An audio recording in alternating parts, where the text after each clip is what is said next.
Thursday, everybody. This is Screenwriter Randall, and I'm bringing you another episode of The Process, where I break down tips and tools and inspiration about, screenwriting, all things movies. And today we got a fun one for you, so let's get into it. All right, so today I'm going to be breaking down my favorite book adaptions, so movies that were based off books. A lot of them are going to be like, well, you forgot this one, you forgot this one, you forgot this one. I get it. Going down the road, there's going to be other times I'm going to do something similar to this, but these are the ones that kind of just grab me immediately and kind of like my go-tos. We're going to start with one of my personal favorite book and movie adaptions, Holes. I was obsessed with this book as a kid when I was in elementary school and middle school, and I always kept saying, man, they should make this into a movie. And then 2003 came around and the movie came out, and it just really blew my mind because they changed a little bit. The biggest change they did was Shia LaBeouf's character in the book is fatter than armpit, but in the movie it didn't matter. It just made sense to kind of just make him just a regular, sized kid, but it didn't take away from how good the movie was. And Louis Sacker, the guy that wrote the book, actually adapted the screenplay for the movie, so that's probably another reason why it's so good. So, Holes. Next, this monster, It. This is my favorite Stephen King book. It's thick as shit, obviously, but this book also gave us these three adaptions. Okay, so this one was, the TV movie was written by Tommy Lee Wallace and Lawrence D. Cohen. Tommy Lee Wallace is a frequent collaborator with John Carpenter. He did Halloween 3, which is criminally underrated, and a bunch of other stuff. But they're both known for doing a lot of Stephen King stuff. So the original It is very good. It scared me till I was 14. Now, It and It Chapter 2, written by Gary Dauberman, Cary Fukunaga, and Chase Palmer. Cary Fukunaga is the guy that created True Detective, especially the first season. But Gary Dauberman is what I think got it where it needed to be. And then he also was the writer for It Chapter 2, the sole writer. Dauberman is a good writer. He writes a lot of stuff in the Conjuring universe and a bunch of other horror stuff. So yeah, he captured the novel really well. The TV movie is good, but it missed out on a lot of stuff. But yeah, It. Next, my favorite book. The adaptation, you can kind of agree to disagree, but Lord of the Flies. The 60s one, the black and white one, is good, but I really like the 90s one. My man Balthazar Getty right there playing Ralph. I thought it was a good adaptation. I actually saw this before I saw the 60s one.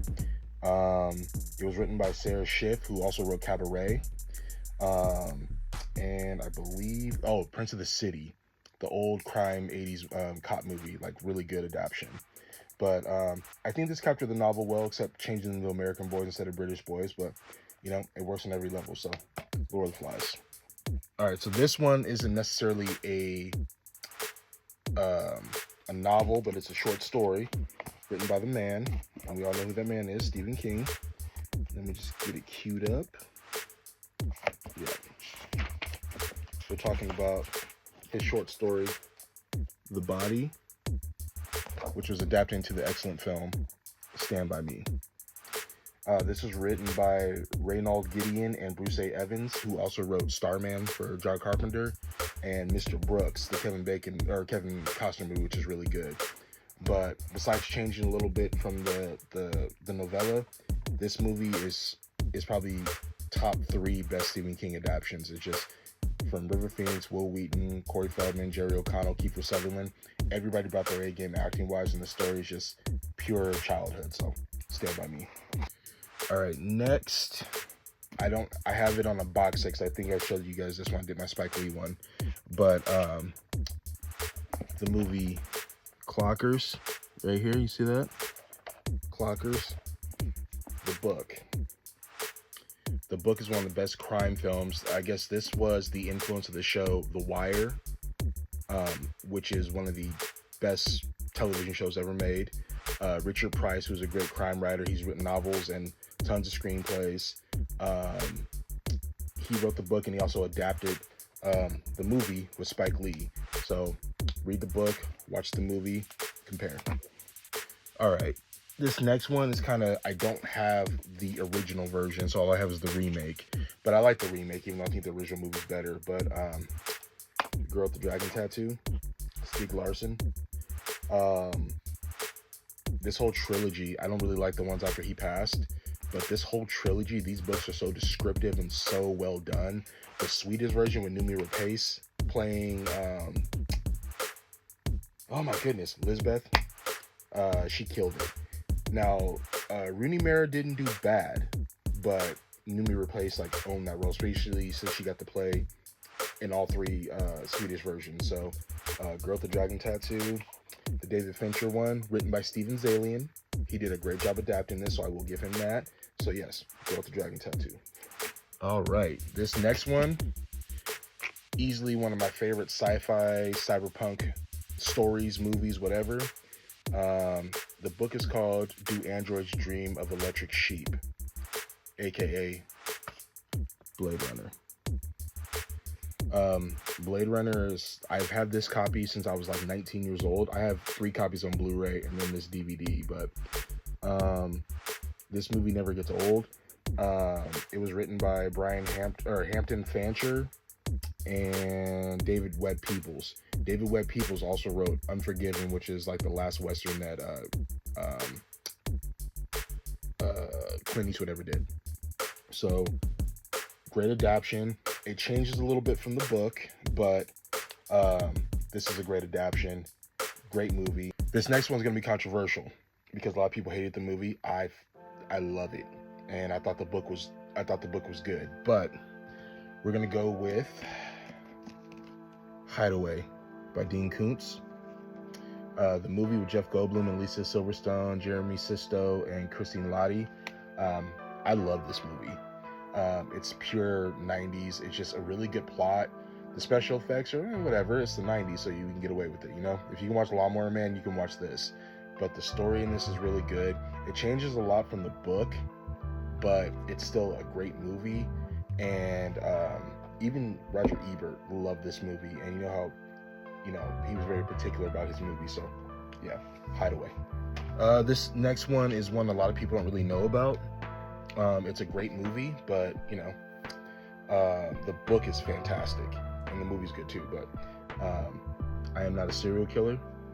This is by Dan Wells, and this is the movie. I Don't Think I'm a Serial Killer. Oh, I'm Not a Serial Killer. Excuse me.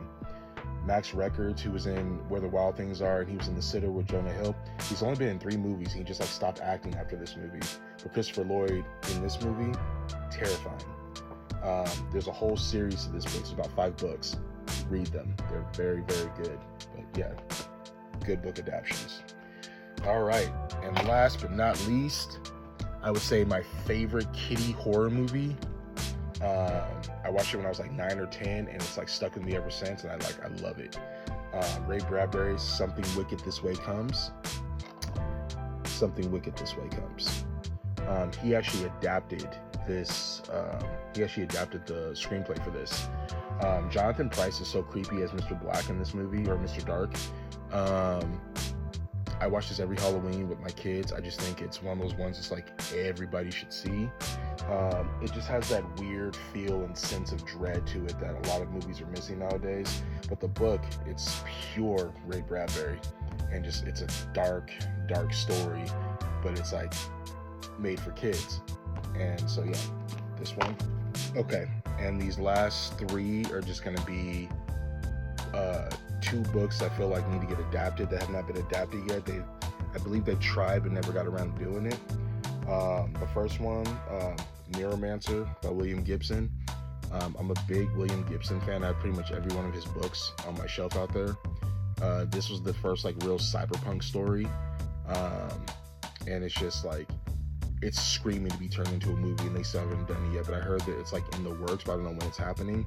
But they need to make this into a movie like ASAP. This movie, a friend of mine, when I worked for the school district, he was a substitute teacher. Me and him used to get together, have a few drinks, talk movies and books and stuff.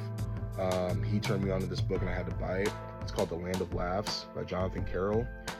this is a trippy book.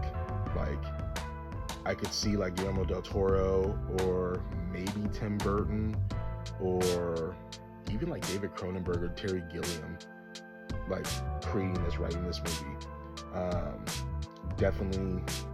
This is definitely something that needs to get adapted immediately as well. It's just a very good book. You just gotta find the right screenwriter and the right director.